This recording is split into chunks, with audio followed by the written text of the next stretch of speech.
The Osun State chapter of the People's Democratic Party has raised alarm over its call indiscriminate arrest of its members across the state ahead of the July 16th governorship election.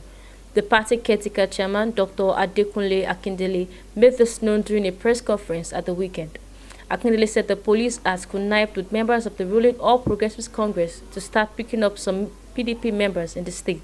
Reports reaching the state secretariat of our great party, the PDP, especially in the last 2 days, confirmed that one Remi Omowai, a serving commissioner in the government Alhaji Igboyega, has been taking police operatives to private homes of PDP members in some local government in the state to forcefully arrest them without any just cause.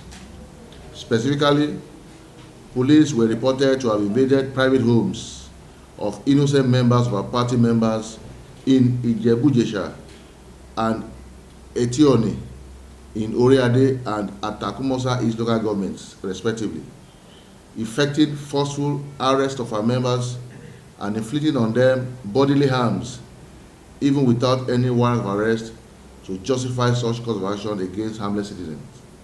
More worrisome is the fact that the police chose the dead of the night to invade citizens' homes, embarking on sporadic gunshots, thereby subjecting the victims and their relatives to unnecessary psychological trauma.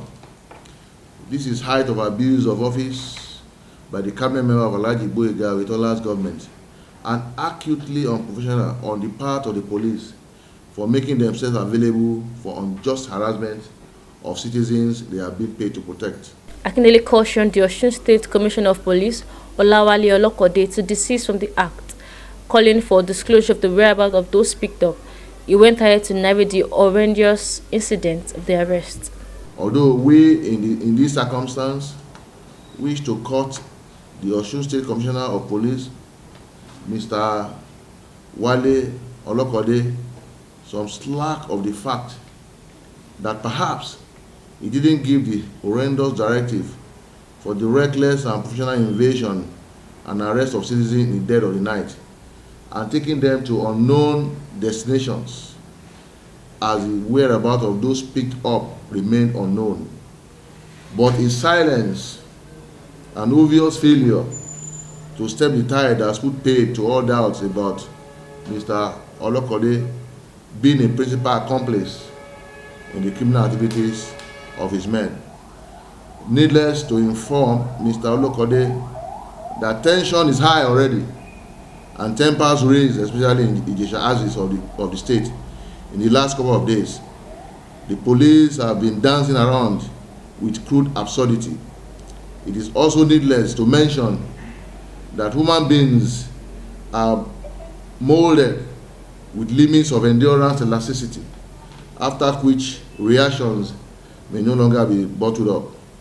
As a law-abiding political party, we have had it as part of our management ethics to prevail on our members to exercise restraints in the face of crass provocations as we currently have on our hands. But we must warn, we are not God with absolute capacity over breaking points of adults, men and women after long suffering in the hands of political bullies. We, however, wish to assure Osun APC and their cohorts that we cannot be broken under the state-backed intimidation, but the police must prepare to take responsibility for whatever becomes of the state in the event the people take to defending themselves as options of last resort. Also accused the APC of planning to rig Osun State election and use the template to rig the general elections in 2023. It is noteworthy that Osun is just being used by seemingly compromised INEC as a test field for the big fraud being planned for 2023 general elections. Extensive findings by our party have uncovered a grand plot to build on the planned electoral sacrilege in Osun to disenfranchise millions of prospective voters in 2023 presidential election, especially in the northern part of Nigeria. From Oshogbo, Modupeola Shomi, Inside Links TV.